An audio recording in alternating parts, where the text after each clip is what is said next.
Hello student, कैसे हैं आप लोग। तो मैं आपको यहाँ पे मेडिवल हिस्ट्री कवर करा था, जिसके अंतर्गत कल लास्ट क्लास में हमने यहाँ पे मोहम्मद गजनवी और उसके भारत पर आक्रमणों के बारे में हमने यहाँ पे बातचीत करी थी। ठीक है, अगर आपने वो वीडियो नहीं देखी होगी तो पहले उस वीडियो को जरूर देख लेना। ठीक है, ऊपर आई बटन में जा करके या फिर नीचे डिस्क्रिप्शन में उसका लिंक आपको यहाँ पे दिया गया है। ठीक है, चैनल पर नए आए होंगे तो चैनल को सब्सक्राइब कर लेना और बेल आइकन को प्रेस करना, ताकि हमारी जो वीडियोज हैं वो आपको तुरंत से आपको मिल जाए। ठीक है, तो आज हम मोहम्मद गजनवी के बाद अब हम थोड़ा आगे बात करते हैं। कल मैंने आपसे कहा था जब भी हम भारत पे अरब आक्रमण की कहानी की बात करते हैं तो आपके जहन में दो नाम आते हैं, एक मोहम्मद गजनवी, दूसरा आता आपका है मोहम्मद गौरी। ठीक है, मोहम्मद गजनवी हम लोग पढ़ चुके हैं, अब हम कहानी शुरू करते हैं मोहम्मद गौरी की। देखिए यहाँ पे जब मैं मोहम्मद गौरी की बात करता हूं तो सबसे पहले बात करता है इसका जो पूरा नाम था, मोहम्मद गौरी का पूरा नाम। ठीक है, मोहम्मद गौरी का पूरा नाम था सिहाबुद्दीन, आपको लिखना है सिहाबुद्दीन मोहम्मद गौरी। मोहम्मद गौरी का पूरा नाम था सिहाबुद्दीन मोहम्मद गौरी। ठीक है, मोहम्मद गौरी की एक उपाधि हुआ करती थी, मोहम्मद गौरी की उपाधि हुआ करती थी। ठीक है, जो थी यहां पे मुइजुद्दीन मोहम्मद गौरी। ठीक है, इसकी उपाधि थी मुइजुद्दीन इसकी उपाधि हुआ करती थी, इसीलिए इसको मुइजुद्दीन मोहम्मद गौरी भी इसे कहा जाता था। ठीक है, तो हमने बोला इसका पूरा नाम क्या था सिहाबुद्दीन मोहम्मद गौरी, उपाधि क्या थी मुइजुद्दीन, इसलिए इसको मुइजुद्दीन मोहम्मद गौरी भी इसको कहा जाता था। अब जरा आप यहाँ पे एक बात समझने का आप प्रयास करना। ठीक है, थोड़ा सा देखा एक्चुअली कहानी क्या थी। कहानी कुछ इस तरह से थी, मेरी जगह कम पड़ जाएगी इसलिए मैंने इसको पहले ही मिटा दिया है। ठीक है, कहानी यह थी कि एक राज्य हुआ करता था तुर्की के अंदर, कल मैंने आपको बताया था उसका नाम था आपका गजनी राज्य, जिसकी राजधानी थी आपका गजनवी। ठीक हो गया है, एक राज्य हुआ करता आपका गजनी राज्य, कहां था आपका ये तुर्की के अंदर। ठीक है, उसकी राजधानी क्या थी यहाँ पे गजनवी, उसकी राजधानी हुआ करती है। यहां का जो शासक था वो था आपका मोहम्मद गजनवी। मोहम्मद गजनवी जो था वो आपका यहां का शासक था। अब देखिए समझे जो ये आपका गजनी राज्य था, यहां से लगभग 200 किलोमीटर दूर, कितना यहां से लगभग 200 किलोमीटर की दूरी पर इन्हीं के कुछ जागीरदार रहते थे। यहां से 200 किलोमीटर की दूरी पर इन्हीं के कुछ यहां पे जागीरदार थे। जागीरदार मतलब जागीरदार हुआ करते थे। ठीक है, जो इन्हीं के अधीन थे, इन्हीं के अधीन थे। ये किन के अधीन यहाँ पे गजनवी लोग के अधीन थे। यहां पे ये लोग जो था इन्हें कहते थे गौ। क्या था ये आपका एक गौ राज्य था जो गजनवी के ही अधीन हुआ करता था। आप ये ध्यान रखना। ठीक है, बेसिकली ये लोग जो थे, ये लोग ईरानी लोग थे, ईरानी मूल के लोग थे, जो यहां आकर के ये लोग बस गए थे। कहां? गौ के अंदर। ठीक है, गौ एक जगह है गजनवी से 200 किलोमीटर दूर। बेसिकली ये लोग कौन है ये ईरानी लोग हैं। ठीक है, ईरानी मूल के लोग हैं जो यहां आकर के लोग क्या बस गए थे। अब जरा एक बात देखा सब कुछ बहुत बढ़िया चल रहा था, मोहम्मद गजनवी के अधीन गौ राज्य भी यहां काम कर रहा था, ये लोग सब चुपचाप काम कर रहे थे। दिक्कत कब हुई? जब गजनवी की हो गई मृत्यु। ठीक है, कुछ टाइम के बाद क्या हो गया गजनवी की मृत्यु हो गई। ठीक है, जब इसकी मृत्यु हो गई तब दिक्कतें पैदा हुई। जब गजनवी की मृत्यु हो गई तब क्या हुआ, इस गजनवी पर, यानी कि ये जो आपका ये राज्य है, इस गजनवी पर, क्योंकि गजनवी की मृत्यु होने के बाद ये राज्य जो था आपके अपने आप में कमजोर हो गया। ठीक है, मृत्यु पर क्या होगा ये कमजोर हो गया। थोड़ा समझ गया ये राज्य कमजोर हो गया। कौन सा गजनवी। ठीक है, तो ये हो गया आपका कमजोर गजनवी। ठीक है, कमजोर। ठीक है, कमजोर कौन सा आपका कमजोर गजनी राज्य है, बातें कही है। ठीक है, जैसे ही आपका जो गजनी जैसे ही आपका कमजोर हुआ तो यहां पे क्या हो गया, यहां पे लोगों ने अपनी निगाहें डालनी शुरू कर दी। जब तक ये था तब तक तो किसी को औकात नहीं थी कि गजनी पे कोई आंख उठा के देख सके, लेकिन जैसे ही मोहम्मद गजनी मर गया तो यहां पे लोगों ने अपनी नजरें गड़ानी शुरू कर दी। इस कड़ी में सबसे पहले इस पे कुछ जनजातीय आक्रमण हुए। किस पे? कमजोर गजनी पर गजनवी और गजनी में आपको कंफ्यूज नहीं होना चाहिए है। गजनी एक राज्य है जिसकी राजधानी क्या है, गजनवी है। चाहे मैं गजनवी लिखूं चाहे मैं गजनी लिखूं, बात एक ही है। और यहां का राजा कौन है यहाँ पे, मोहम्मद गजनवी। कहां का, गजनवी का कह लो चाहे फिर गजनी का कह लो, ठीक है। इसमें सबसे पहले जो आक्रमण किया यहाँ पे वो किया सल्जुक जनजाति के लोगों ने। जैसे ही कमजोर हो गया यहां पे सल्जुक जनजाति के लोगों ने क्या कर दिया, इस पे आक्रमण कर दिया। क्या करता है, इस पे आक्रमण कर दिया। किस पे, कमजोर गजनवी के, ठीक है। कमजोर, जब गजनी कमजोर हो गया इन्होंने आक्रमण कर दिया। अब दूसरी बात क्या हुई, ये जो गौ राज्य वाले थे जो पहले इनके अधीन हुआ करते थे, ये जो बोलते थे वही काम करते थे, इन्होंने भी क्या कर दिया, इन्होंने भी अपने आप क्या कर दिया, पे स्वतंत्र कर दिया। इन्होंने अपने आप क्या कर, अपने आप पे स्वतंत्र कर दिया। किसने, ये गौ राज्य के लोगों ने। इन्होंने भी क्या कर दिया, अपने आप को अब स्वतंत्र कर दिया, ठीक है। अब जब गौ स्वतंत्र हो गया, स्वतंत्र पे गौ स्वतंत्र हो गया तो यहां का शासक बना, ठीक है। जब गौ आपका स्वतंत्र हो गया तो यहां का शासक बना, उसका नाम हुआ गियासुद्दीन मोहम्मद। कहां पे, इसका नाम हुआ आपका गियासुद्दीन मोहम्मद, ठीक है। गियासुद्दीन मोहम्मद कहां का राजा हुआ, यहां पे ये गौ का राजा हुआ। अब मेरी बात सुनिए, यहां पे ये जो गियासुद्दीन मोहम्मद हुआ, ठीक है, इसी गियासुद्दीन मोहम्मद का हुआ एक भाई, ठीक है। इस गियासुद्दीन मोहम्मद का एक भाई हुआ जिसका नाम हुआ मोहम्मद गौरी। क्लियर हो गया, ठीक है। इसी का भाई हुआ, इसका नाम क्या बे, मोहम्मद गौरी इसका नाम हुआ। क्या आपको कहानी समझ में आ रही है? अब जरा मेरी बात समझ देखो बे, जब गजनवी कमजोर हो गया, गजनी जब कमजोर हो गया, सल्जुकों ने आक्रमण कर दिया और कमजोर हो गया। इसका फायदा उठाया इन गौ लोगों ने, इन गौ लोगों ने इसका फायदा उठाया।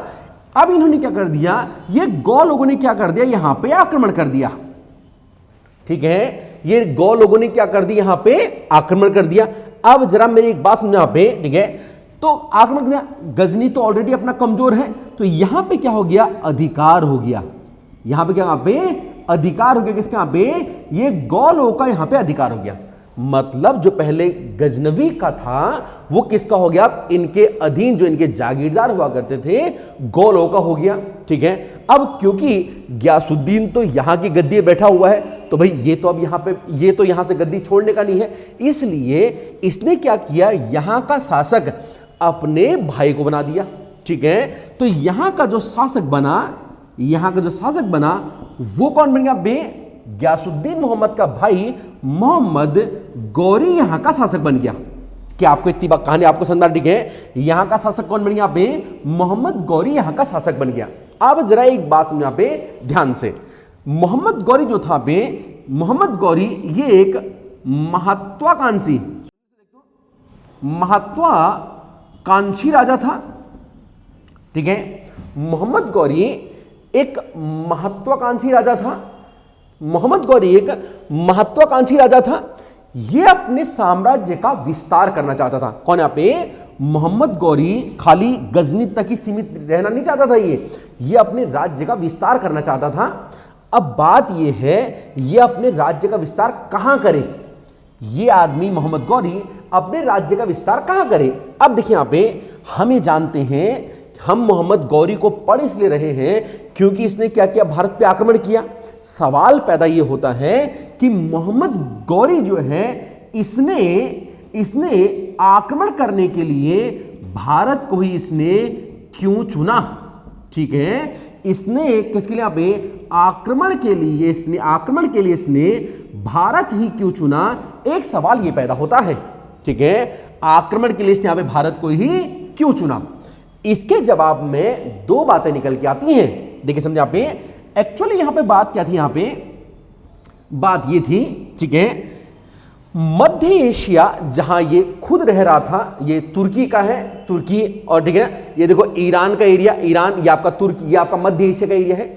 मध्य एशिया के अंदर एक साम्राज्य चला करता था, मध्य एशिया के अंदर, ठीक है। ये आपका रहा मध्य एशिया, ऐसे आपको लिखना है मध्य एशिया, ठीक है। देखिए पे मध्य एशिया के अंदर एक साम्राज्य हुआ करता था, उसका नाम था ख्वारजेब।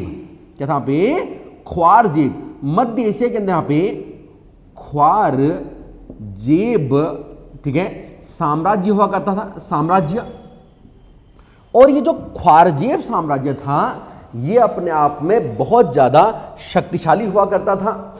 इस वजह से इस मोहम्मद गौरी की इतनी हिम्मत नहीं है कि ये ख्वारजेब पे आक्रमण कर दे, यानी कि मध्य एशिया के किसी भी एरिया पे ये आदमी आक्रमण कर दे। क्लियर हो गया, ठीक है। अब दूसरी बात, इसने एक बात सुन रखी थी कि भाई अभी यहां का जो शासक है ये मोहम्मद गौरी, यहां पहले कौन था, मोहम्मद गजनवी था। और इसको ये बात पता थी कि मोहम्मद गजनवी ने भारत पे 17 बार आक्रमण किए और लगभग इसने अपने सभी आक्रमण जीते। तो इसको ये लग रहा था कि भारत पर, ठीक है, भारत पर आक्रमण करना, भारत पर आक्रमण करना क्या है, थोड़ा सा आसान है। भारत पर आक्रमण करने के यहां पे अपेक्षाकृत आसान है, क्योंकि मोहम्मद गजनवी ने भी यहां पे क्या करते, यहां पे 17 बार आक्रमण कर रखे थे। ठीक हो, ठीक है। और मोहम्मद गौरी यहां से बहुत सारा सोना लूट के लेके आया था। और इसने एक बात ये भी सुन रखी थी कि भैया भारत जो है वो क्या है, आपका सोने की चिड़िया है। भारत क्या है, सोने की चिड़िया है। अगर मैं अपना साम्राज्य भारत तक फैला देता हूं तो भैया मैं तो अपने आप में ही क्या हो जाऊंगा पे, बहुत ज्यादा अमीर हो जाऊंगा और कहीं ना कहीं फिर मैं साम्राज्य स्थापित इस ख्वारजेब तक भी कर सकता हूं। बात आपको बिल्कुल बढ़ी है। इसी वजह से मोहम्मद गौरी ने क्या किया, भारत पर आक्रमण करने का इसने निश्चय किया। अब देखिए यहां पे जब इसने भारत पर आक्रमण करने का निश्चय किया, थोड़ा सा हम लोग आगे चलते हैं, ठीक है। इसको आपको इसी तरह से आपको यहां पे बना लेना है। अब देखिए यहां पे जब इसने भारत पर आक्रमण करने की सोची तो इसने पहला आक्रमण, ठीक हो गया है, थोड़ा इसको हम पहले मिटा लेते हैं। इसने पहला आक्रमण जो किया वो क्या, इसने 1175 में है। ठीक हो गया, ठीक है। जरा इसको मैं थोड़ा मिटा देता हूं, ठीक है। चलिए देखिए अब इसने क्या किया, इसने तो पहला आक्रमण किया, इसने अब भारत पे आक्रमण करने की सोच ली, इसने अपना पहला आक्रमण किया। सर कब किया, 1175 में, ठीक है। 1175 में इसने यहां पे पहला आक्रमण किया। जब इसने क्या किया, यहां पे इसने मुल्तान, ठीक है, मुल्तान कहां पड़ता है, वर्तमान में पाकिस्तान का एरिया, ठीक है। दूसरा सिंध, दूसरा कौन सा बे, सिंध, ठीक है। इस पे इसने क्या किया, आक्रमण किया। कब किया, 1175 में इसने क्या किया, यहां पे आक्रमण किया। क्लियर हो गया, ठीक है। ध्यान रखना, मुल्तान और सिंध जो था ये मोहम्मद गजनवी जो इससे पहले था, मोहम्मद गजनवी के अधिकार क्षेत्र में था ये।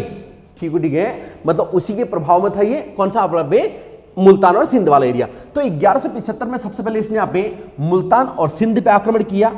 इसने सेकेंड आक्रमण, ठीक है, दूसरा 1178 में किया, यानी कि 3 साल के बाद, ठीक है। ये वाला जो इसने आक्रमण किया 1178 पे, इसने ये जो आक्रमण किया, ठीक है, ये आक्रमण पे गुजरात पे किया। किस पे किया इसने, यहां पे गुजरात पे इसने आक्रमण किया। ठीक है, ठीक है, याद रखना, जब इसने गुजरात पे आक्रमण किया तो इस टाइम पे गुजरात का शासक, ठीक है, ठीक है, ध्यान रखना पे गुजरात के यहां पे जो शासक हुआ उसका नाम हुआ, यहां का शासक समझते हैं, ठीक है, यहां का शासक पे उसका नाम हुआ भीम सेकंड। कौन आप, भीम द्वितीय। ये गुजरात का दक्षिणी एरिया है। भीम द्वितीय यहां का राजा हुआ। एक बात समझना, भीम द्वितीय का जो भाई हुआ, ठीक है, इसका एक भाई था, ठीक है, कभी कभार ये ऑप्शन में नहीं होता तो आपको ये भी दिख सकता है, ठीक है। इसका नाम था मूलराज। कौन था, मूलराज सेकंड। किसका भाई है ये, भीम सेकंड का भाई है मूलराज सेकंड। अब आप बोलोगे सर भीम सेकंड कौन है, ध्यान रखना, ये भीम सेकंड का पे चालुक्य वंश का था। ये दक्षिण के अंदर आपको पता है यहाँ पे चोल, चालुक्य, पांड्य दक्षिण के आपके वंश थे। तो ये चालुक्य वंश का था। कौन सा वंश का था, ये आपका चालुक्य वंश का ये आदमी हुआ करता था। एक बात अभी भी ध्यान रख लेना। अब जरा एक बात समझो, यहाँ पे 1778 में किसने आक्रमण किया, यहां पे मोहम्मद गौरी ने आक्रमण किस पे किया, पे गुजरात के शासक पे, ठीक है, ध्यान रखना, गुजरात का शासक आपका भीम सेकंड और मोहम्मद गौरी के बीच में एक हुआ युद्ध, ठीक है। कब हुआ सर? 1178 में। ठीक है, ध्यान रखना बे, इस युद्ध को बोलते हैं अनहिलवाड़ा का युद्ध। क्या बोलते हैं बे? इस युद्ध को अनहिलवाड़ा, इसे अनहिलवाड़ा का युद्ध इसे कहते हैं। ठीक है, ठीक है, क्या बोलते हैं इसका पे? अनहिलवाड़ा का युद्ध। जाहिर सी बात है, अनहिलवाड़ा के युद्ध में एक साइड कौन हुआ भाई? एक साइड तो इसमें हो गया आपका बे, ये हो गया आपका बे, ये आपका भीम सेकंड, भीम आपका सेकंड हो गया। अगर ये ऑप्शन में नहीं होगा तो बे मूलराज सेकंड हो गया। और दूसरा कौन होगा बे? ये हो गया आपका गौरी। दूसरा कौन बे? ये आपका हो गया गौरी। ध्यान रखना, ठीक है, इस युद्ध में, इस युद्ध के अंदर, ठीक है, भीम द्वितीय की हो गई जीत। ठीक है, गौरी अपना सेकंड आक्रमण ही हार गया। ठीक है, और ये बंदा यहां पे हार गया। क्या आपको बात पहले? ठीक है, इस बात को आपको ध्यान रखना है। तो पहला आक्रमण कब किया इसने? 1175 में। कहां किया? मुल्तान या फिर सिंध पर।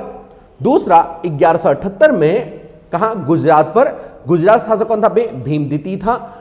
भाई कौन था इसका पे? मूलराज सेकंड था। ठीक है, और चालुक्य वंश का ये था। इनके बीच में युद्ध हुआ, उसे हम क्या बोलते हैं पे? अनहिलवाड़ा का युद्ध कहते हैं। ठीक है, और इस युद्ध में पे भीम सेकंड और मोहम्मद जो गौरी है, इन लोगों ने क्या किया? यहाँ पे आक्रमण किया। ठीक है, इन दोनों के बीच में अपना यहाँ पे युद्ध हुआ, जिसमें जीत किसकी? यहाँ पे भीम सेकंड की यहाँ पे जीत हुई।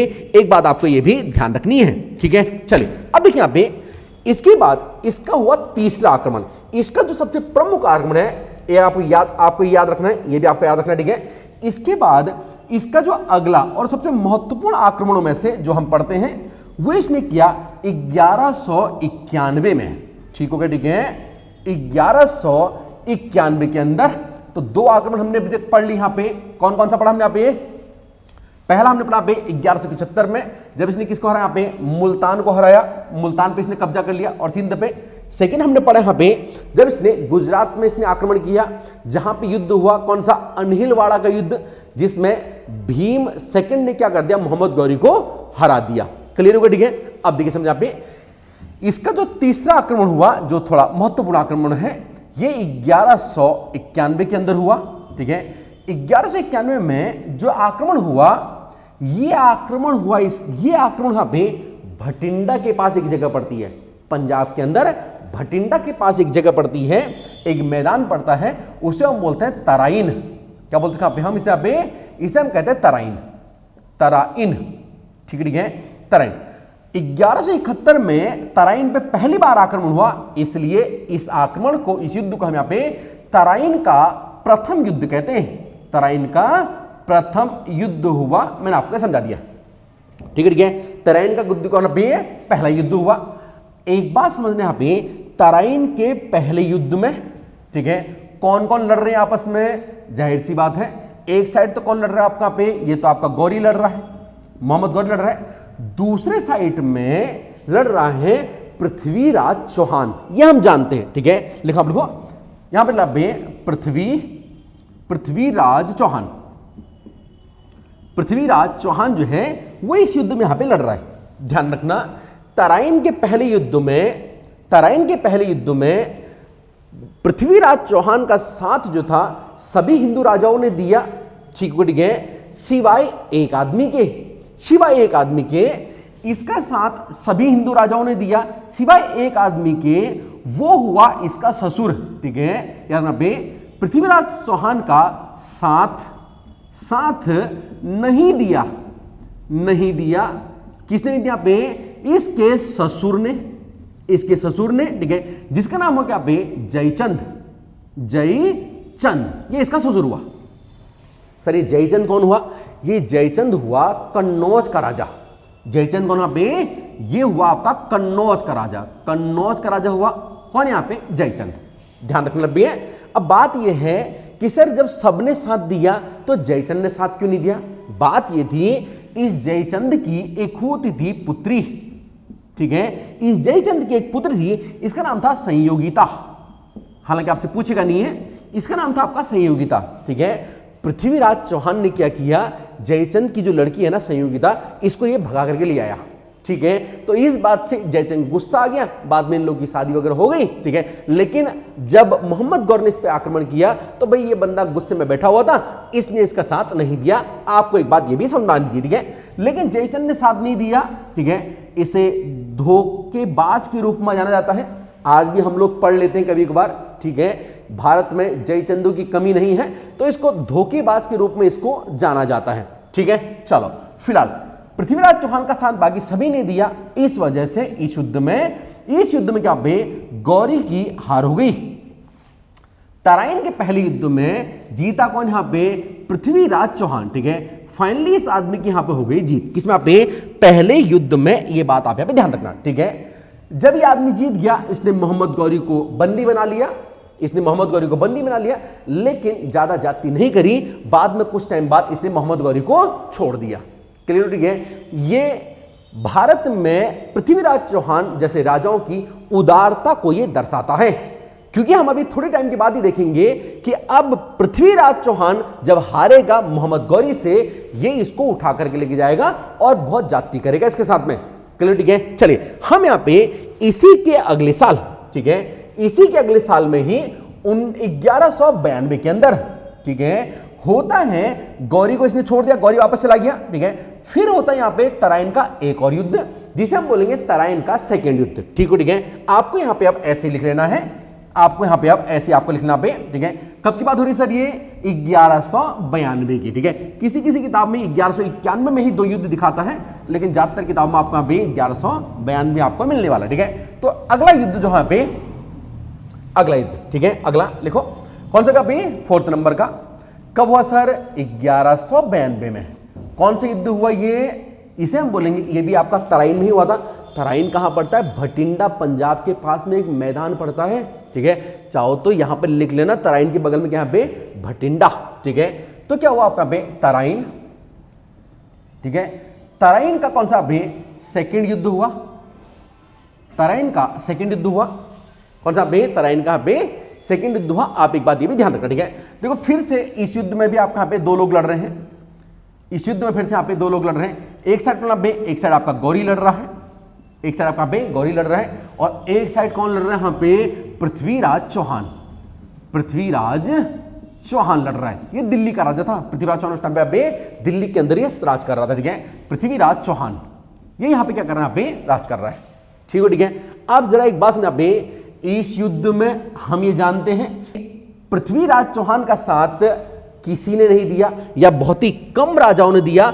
राष्ट्रीय एकता, ठीक है, राष्ट्रीय एकता, ठीक है, कि हमको यहां पे कमी देखने को मिली। एक तरह से आप ये कह सकते हैं, संकट की जब ये घड़ी आई दोबारा से, संकट की इस घड़ी में, ठीक है, हमने देखा कि उत्तर भारत के अंदर जो हिंदू राजा थे, ठीक है, ये सभी तटस्थ रहे किससे, यहां पे पृथ्वीराज चौहान से, और राष्ट्रीय एकता की यहां पे कमी देखने को मिली, ठीक है। जिसका परिणाम ये हुआ कि इस युद्ध में गौरी की क्या हो गई, यहां पे जीत हो गई, ध्यान रखना बे, गौरी की यहां पे जीत हो गई, और पृथ्वीराज चौहान जो था बे, ये बंदा हार गया, ठीक है। याद रखना, तराइन के सेकंड युद्ध में जब गौरी की जीत हो गई, यहीं से ही हम मानते हैं कि भारत में मुस्लिम सत्ता स्थापित हुई, ठीक है। तो भारत में क्या हो गई, भारत में मुस्लिम सत्ता, मुस्लिम सत्ता क्यों कहां पे स्थापित हुई, भारत में मुस्लिम सत्ता यहां से स्थापित होनी शुरू हो गई। अब बात पल्ले पड़ रही है। अब देखिए समझा बे, बात क्या है, क्योंकि भारत में मुस्लिम सत्ता स्थापित मोहम्मद गौरी ने करी थी, इसीलिए भारत में मुस्लिमों का संस्थापक, या पे इसलिए यहां पे एक बात देखना, लिखो भारत में, ऐसा लिख लो आप, यहां पे लिखो भारत में, ठीक है।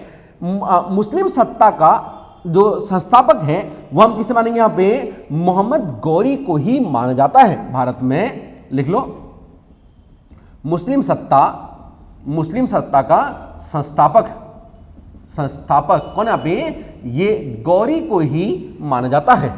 मुस्लिम सत्ता का संस्थापक यहाँ पे ये गौरी को ही माना जाता है। एक बात आप ये भी ध्यान रखना, क्लियर हो गया, ठीक है। अब बात ये है, यहां से आगे एक छोटी सी कहानी आती है। आपने सुना होगा कि पृथ्वीराज चौहान को बंदी बना करके मोहम्मद गौरी लेकर के जाता है कहां, गजनी।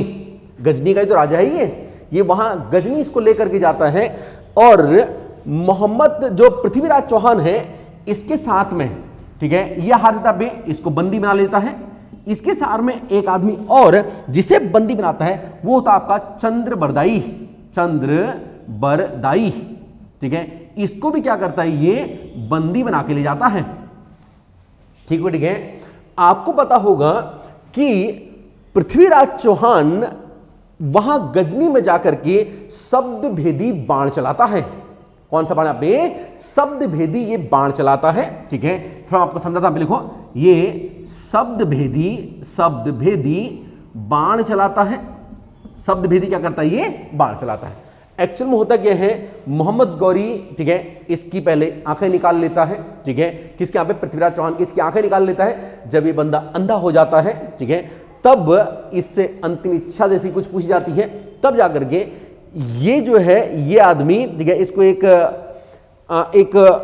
बोला जाता है कि भाई जो ये सामने एक मछली होती है उसकी आंख पे तुम्हें निशाना लगाना है, अगर तुमने लगा दिया तो मैं तुम्हें छोड़ दूंगा, ऐसा करके एक ऑफर इसको दिया जाता है, ठीक है। तब जाकर के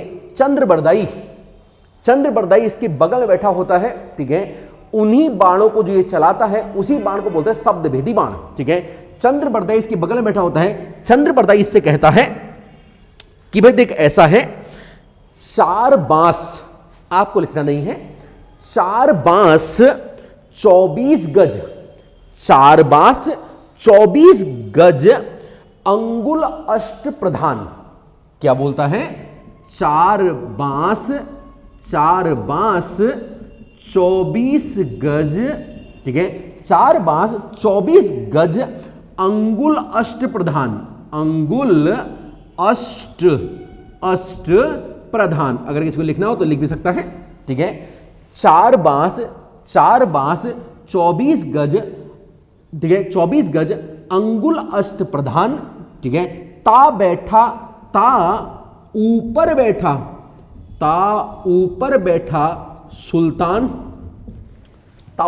सुल्तान मत चूक, ठीक है। ता ऊपर बैठा सुल्तान अब न चूक, ऐसे लिखो, अब न चूक चौहान। बहुत अच्छा, ठीक है। ऐसा कौन बोलता है, चंद्रबरदाई बोलता है किससे, पृथ्वीराज चौहान से।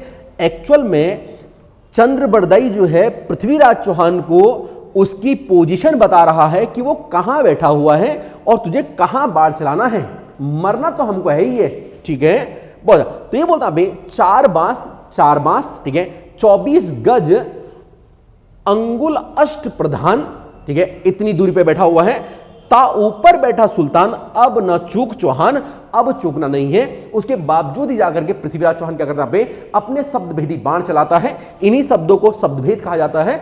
और उसके बाद ये जो पृथ्वीराज चौहान है ये मोहम्मद गौरी की यहां पे हत्या कर देता है। क्लियर हो गया, ठीक है। इतनी बात आपको समझ में आ गई है, बहुत अच्छी बात। अब जरा हम बात समझने का हम प्रयास करते हैं। देखिए यहाँ पे इसके बाद जाकर के ये एक कहानी है, ये जो इसको मार दिया गया है, इसको पहले बहुत साल बंदी बना के रखा गया। ऐसा नहीं है कि 1192 के अंदर ही इसको मार दिया गया, ऐसा नहीं है, ठीक है। पृथ्वीराज चौहान ने इसको 1192 के अंदर ही नहीं मारा, ठीक है। बहुत टाइम इसको बंदी बना के रखा, बाद में इसकी आंखें निकाल दी और फिर जाकर के इसको मारा गया। अभी मैं आपको समझाता हूं यहां पे कब मारा गया। देखिए समझा पे, फिलहाल 1192 के बाद, ठीक है, अगला जो आक्रमण मोहम्मद गौरी ने भारत पे किया वो क्या, इसके 3 साल के बाद, ठीक है। 3 साल के बाद इस पर आक्रमण किया वो क्या, 2 साल के बाद 1194 में। लिखो आप, लिखो 1194, ठीक होगा, ठीक है। 1194 में हम इसको सीधा सीधा समझते हैं, तब ये थोड़ा ज्यादा हमको ये समझ में चीजें आ सकती हैं, ठीक होगा, ठीक है। अब अगर ये 42 में, अगर ये 92 में ही अगर मर जाएगा, 92 में ही अगर ये मर जाएगा तो भाई 94 में कहां से बंदा युद्ध लड़ पाएगा, ठीक है। तो अगला लिखो 1994, ठीक है। अगला जो यहां पे युद्ध लड़ा गया वो हुआ आपका पे 1994 में, 1994 के अंदर, ठीक है, ठीक है। 994 के अंदर इसने जो आक्रमण किया, इसने यहां पे पहला आक्रमण हमने कब पढ़ा, यहां पे 1175, दूसरा 1178, 1191, 1192, अब हम पढ़ रहे हैं यहां पे 1194 के अंदर। ठीक है, 1194 इसने क्या किया, यहां पे एक युद्ध हुआ, उसे हम बोलते हैं चंद्रवार, चंद्रवार का युद्ध। क्या बोलते हैं इसका, इसे चंद्रवार का युद्ध कहा जाता है। कब, यहां पे 1194 के अंदर। एक बात समझ देखा पे, जो चंद्रवार का युद्ध हुआ, यह युद्ध लड़ा इसने किसके साथ में, मोहम्मद गौरी के दामाद के साथ में, सॉरी ससुर के साथ में। कौन था, जयचंद। कहां का राजा था, कन्नौज का। ठीक है, तो यह जो युद्ध हुआ, यह युद्ध हुआ आपका पे, एक साइड तो हुआ आपका गौरी, एक साइड गौरी हुआ, और एक साइड कौन था पे, जयचंद, जयचंद। ठीक है, एक साइड हुआ आपका पे गौरी और एक साइड कौन था पे, जयचंद। ठीक है, गौरी और जयचंद के बीच में यह युद्ध हुआ, जिस युद्ध को हम क्या बोलते हैं, चंद्रवार का युद्ध। क्या बोले, चंद्रवार का युद्ध या चंदावर का युद्ध। कौन सा पे, चंद्रवार नहीं, यहां पे सॉरी, चंदावर का युद्ध। ठीक है, इस युद्ध में भी भाई जब मोहम्मद गौरी ने जीता तो जयचंद कहां से जीतेगा। ठीक है, इस युद्ध में भी मोहम्मद गौरी की यहां पे जीत हुई और जयचंद जो था ये बंदा यहां पे, ये बंदा हार गया। ठीक है, ठीक है, इस बंदे की यहां पे हार हो गई। एक बात है नाम। अब देखिए यहां पे चंदावर का जब युद्ध ये जीत गया तो इस खुशी में ये बंदा बहुत खुश हो गया। ठीक है, कौन खुश हो गया पे, खुश कौन हो गया, गौरी। ठीक है, ये बंदा बहुत खुश हो गया और खुशी में इसने क्या किए, इसने एक सिक्का चलाया। याद रखना इंपॉर्टेंट है, इसने क्या किया, यहां पे एक सिक्का चलाया। ठीक है, जिस सिक्के के एक पहलू पर, ठीक है, इसने क्या किया, ये बाबे देवी लक्ष्मी गुदवाया, देवी लक्ष्मी लिखवाया। दूसरे पहलू पर इसने सिक्के के अरबी भाषा में कलमा गुदवाया। क्या कहा बे, अरबी भाषा में इसने क्या किया बे, कलमा गुदवाया। किसने गुदवाया, यहां पे ये मोहम्मद गौरी ने अरबी भाषा में कलमा गुदवाया। एक बात मैंने आपको यहां पे ये समझा दी है कि आपको मेरी बात समझ में आ रही कि नहीं आ रही है, बहुत अच्छी बात है। अब जरा एक बात यहां पे समझने का प्रयास करना, बहुत इंपॉर्टेंट बात मैं आपको बता रहा हूं। इसने भारत के बहुत सारे एरिया में क्या कर दिया, अपना कब्जा कर दिया। जब इसने बहुत सारे एरियाओं में अपना कब्जा कर दिया तब, ठीक है, इसने अलग अलग जगह में क्या किया, अलग अलग लोगों को सत्ता सौंप दी। अलग अलग जगह पे इसने क्या किया, अलग अलग लोग को इसने सत्ता सौंप दी। ठीक है, जैसे कहीं का इसने एक आदमी को अपना जागीरदार बना दिया, जो इसने जीत रखा था। दूसरी जगह पर इसने दूसरे को अपना जागीरदार बना दिया, वो सभी इसके गुलाम कहलाए। ठीक है, ठीक है। तो भारत में मोहम्मद गौरी के अनेक गुलाम हुए, लेकिन इसके प्रमुख रूप से दो गुलामों के नाम आते हैं। ठीक है, ठीक है। अब हम हेडिंग लिखते हैं मोहम्मद गौरी के गुलाम। ठीक है, मोहम्मद गौरी के गुलामों की हम बात करते हैं। जब इसने यहां पे मोहम्मद गौरी के हम गुलामों की बात करते हैं, बात समझने का हम हम प्रयास करते हैं। ठीक है, ठीक है। मोहम्मद गौरी की हम बात करें गुलाम। देखिए यहाँ पे जब मैं मोहम्मद गौरी के गुलाम की बात करता हूं तो मोहम्मद गौरी के दो गुलाम यहां पे प्रमुख रूप से आपके आते हैं। ठीक है, दो गुलाम। पहला, ठीक है, एक का नाम है आपका यहाँ पे कुतुबुद्दीन ऐबक, ये तो हम जानते ही हैं, नाम हमने सुन रखा है। ठीक है, पहला कौन है यहाँ पे, कुतुबुद्दीन ऐबक। इसका ऐबक, कुतुबुद्दीन ऐबक किसका गुलाम है, गौरी का गुलाम है ऐबक। ठीक हो गया, ठीक है। ये सब गुलाम है, तभी तो आगे चल के अभी एक कुतुबुद्दीन ऐबक एक वंश बसाएगा, उसे हम गुलाम वंश बोलेंगे। क्यों? क्योंकि ये गुलाम है, गुलाम लोगों का वंश है। ये सब जो है, जो भी जितने भी लोग वहां पे राज करेंगे ना, सब गुलाम होंगे वो, तब उन्हीं को हम क्या बोलते हैं, गुलाम वंश कहा जाता है। गुलाम वंश का संस्थापक कौन करना बे, यही कुतुबुद्दीन ऐबक आगे जाके करने वाला है। ठीक हो गया, ठीक है। चलिए दूसरा अपना बे बख्तियार खिलजी। कौन था बे दूसरा बे, बख्तियार। ठीक है, आपको लिखना है बख्तियार। दूसरा आप लिखो बख्तियार खिलजी, बख्तियार खिलजी। एक कौन हुआ बे, एक हुआ बे कुतुबुद्दीन ऐबक, दूसरा कौन था बे, बख्तियार खिलजी। देखो कुतुबुद्दीन ऐबक जो है, इसने क्या किया था, इसने इसकी सहायता से गौरी ने, इसने चंदेलों को हराया। चंदेल जो राजा थे, ठीक है, इन सबको हम आगे पढ़ेंगे। चंदेलों को इसने क्या किया बे, चंदेलों को इसने हराया। ठीक है, चंदेलों को इसने यहाँ पे, चंदेलों को ऐसे लिख लो, चंदेलों को इसने हराया, ठीक है। और चंदेलों से इसने कुछ जगह इसने छीन ली, जिसमें से एक आता आपका पे कलिंजर, कलिंजर इसने छीन लिया, किससे? चंदेलों से। कलिंजर को इसने क्या कर लिया, यहाँ पे जीत लिया, किसे जीता यहाँ पे? चंदेलों से। इसके अलावा इसके नाम पे एक जगह पड़ती है आपका पे महोबा, बहुत ज्यादा महत्वपूर्ण तो नहीं है महोबा जगह, ठीक है। और इसके अलावा पे खुजराहो, इसका नाम पे खुजराहो, खुजराहो, ठीक है। ये किसने जीत लिया यहाँ पे? ये कुतुबुद्दीन ऐबक ने जीते, किससे? चंदेलों से, ठीक है। बख्तियार खिलजी के बारे में हम अगर आपको जानना है तो इसके बारे में हम यहाँ पे 2-3 बातें ध्यान रखेंगे। इसने पहली बात, इसने 2 काम किए, ठीक है। इसने क्या किया, यहाँ पे बंगाल का एक राजा था, बंगाल का राजा, ठीक है, एक पाल राजा था यहाँ पे, ठीक है, बंगाल का पे राजा यहाँ पे लक्ष्मण सेन, लक्ष्मण सेन को इसने हराया, बंगाल के राजा लक्ष्मण सेन को हराया, किसने? यहाँ पे बख्तियार खिलजी ने। और दूसरा बख्तियार खिलजी को हम जिस लिए जानते हैं, ठीक है, दूसरा इसने क्या किया, इसने बिहार पर कब्जा किया, बिहार पर इसने क्या किया, यहाँ पे कब्जा किया। बख्तियार खिलजी बहुत अनपढ़ आदमी था, ठीक है, इसलिए बिहार पर जब इसने कब्जा किया तो बिहार में इसने 2 बहुत ही, ठीक है, बड़े विश्वविद्यालय को इसने यहाँ पे जला दिया, जिसने आपका पे एक आता आपका नालंदा, नालंदा विश्वविद्यालय, और दूसरा आपका पे विक्रमशिला, ठीक है, विक्रमशिला। एक इसने नालंदा को जला दी यहाँ पे, और एक इसने यहाँ पे विक्रमशिला को जला दिया। आप जरा हमें बात समझना पे प्रयास करें। नालंदा विश्वविद्यालय जो है ये कुमार गुप्त ने बनाया था, कुमार गुप्त ने बनाया था। कौन सा? पे नालंदा विश्वविद्यालय कुमार गुप्त ने बनाया था, ठीक है। जबकि विक्रमशिला की स्थापना धर्मपाल ने करी थी, धर्मपाल। ये बात आप यहां पे ध्यान रखना, ठीक है। तो इन दोनों को ही किसने हरा दिया? इन दोनों को ही क्या कर दिया? जो बख्तियार खिलजी था, ठीक है, बख्तियार खिलजी ने क्या कर दिया यहाँ पे? इन दोनों को ही, ठीक है, नष्ट कर दिया। एक बात आपको ये भी ध्यान रख लेनी है। अब जरा सा मैं आपको एक कहानी यहां पे समझाता हूं। देखो यहाँ पे एक कहानी तो आपकी ये आती है, ठीक है, एक कहानी तो आपकी ये आती है। मैंने आपको बोला पे कि जो ये आदमी था, कौन था पे? मोहम्मद गौरी। इसको मारा किसने यहाँ पे? इसको मारा किसने? पृथ्वीराज चौहान ने मारा, शब्दभेदी बाण चला करके।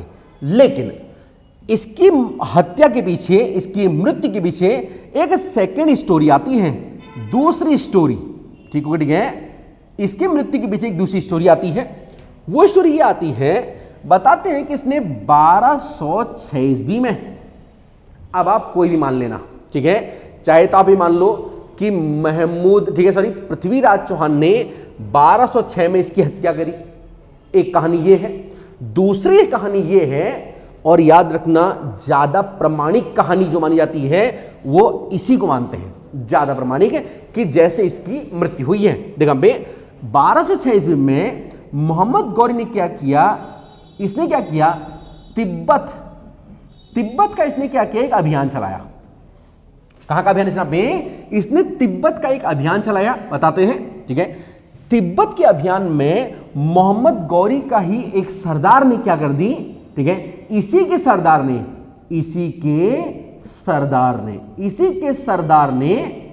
इसकी क्या कर दी? यहां पे हत्या कर दी, ठीक है।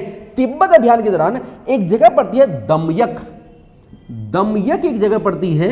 इस दमयक नामक स्थान पर इसी के सरदार ने क्या कर दिया? यहां पे गौरी की यहां पे हत्या कर दी। क्या आपको एक बात, मेरी बात समझ ले? गौरी क्या कर दी? यहां पे हत्या कर दी। हां, एक बात और समझा बे, आखिरी बात आज के इस लेक्चर की। तिब्बत अभियान में जाने से पहले ये भारत में इसने जितने भी इसके विजित क्षेत्र थे, इस अभियान में जाने से पहले, क्योंकि उसके बाद मर गया था ये, इस अभियान में जाने से पहले ये आदमी भारत के अपने सभी विजित क्षेत्र जो इसने जीत रखे थे, वो सभी ये कुतुबुद्दीन ऐबक को ये देकर के चला गया, ठीक है। किसको देकर के चला गया बेबी? कुतुबुद्दीन ऐबक को ये देकर के चला गया। मैंने आपको एक बात ये समझा दी है, ठीक है। लेकिन कुतुबुद्दीन ऐबक के लिए भी सत्ता हासिल करना इतना आसान नहीं था, कि कुतुबुद्दीन ऐबक ठीक है, कुतुबुद्दीन ऐबक के साथ में इसके और भी इसके गुलाम थे जो इन विजित क्षेत्रों को हड़पना चाहते थे। उन सभी को, ठीक है, कुतुबुद्दीन ऐबक के अलावा एक नाम आता है नसरुद्दीन कुबाचा का, ठीक है, वो भी गौरी का एक गुलाम हुआ करता था, उसकी स्टोरी हम आगे पढ़ेंगे। नसरुद्दीन कुबाचा एक हुआ करता था यहां पे, ठीक है, और एक था नाजुद्दीन यल्दौज, ठीक है। तो अब विजित जो क्षेत्र हैं मोहम्मद गौरी ने तो किसको दे रखे हैं, इसको दे रखे हैं, लेकिन इसके सामने अब चुनौती है, इसके सामने अब क्या है, यहां पे चुनौती है, किसके सामने, ऐबक के सामने चुनौती है। पहली जो चुनौती इसका नाम है यल्दौज, ठीक है, नाजुद्दीन यल्दौज, आपको दिख रहा है नाजुद्दीन यल्दौज, एक चुनौती ये है, ठीक है, और दूसरी जो चुनौती है वो है नसरुद्दीन कुबाचा, नासरुद्दीन कुबाचा, ठीक है। इन दोनों को इसको, ठीक है, हालांकि जो मोहम्मद गौरी है उसने तो अपना क्षेत्र इसी को दे रखा है, लेकिन ये भी क्या है, गौरी के दास है, गौरी के ये भी गुलाम है। ये कह रहे हैं भैया हमने भी तो उसको उतना ही साथ दिया था जितना तूने दिया था, तो भाई सत्ता पूरी तुम्हारे हाथ में कैसे हो सकती है। तो मोहम्मद जो आपका भाई जो कुतुबुद्दीन ऐबक है, अब ये किस तरह से ये यल्दौज से निपटेगा और किस तरह से ये कुबाचा से निपटेगा और किस तरह से ये गुलाम वंश की फाइनली स्थापना करेगा, उसे हम देखेंगे अगले लेक्चर में, ठीक है। तो इस लेक्चर में हम इसको यहीं पे ही रोकते हैं। अगर आपको वीडियो पसंद आया तो वीडियो को लाइक जरूर करना, चैनल पर नए होंगे तो सब्सक्राइब जरूर कर लेना और पास में जो बेल आइकन है उसे भी आप जरूर से प्रेस करना, ठीक है। डेली शाम को 7 बजे हमारी क्लासेस अपलोड होंगी, ठीक है, और आपको डेली शाम को 7 बजे एक अलग से आपको कॉपी बना करके आपको ये सब चीजें आपका पे लिख लेनी है, ठीक है। चलिए, ठीक है, बने रहिए। थैंक यू, शुक्रिया, धन्यवाद, ऑल द बेस्ट।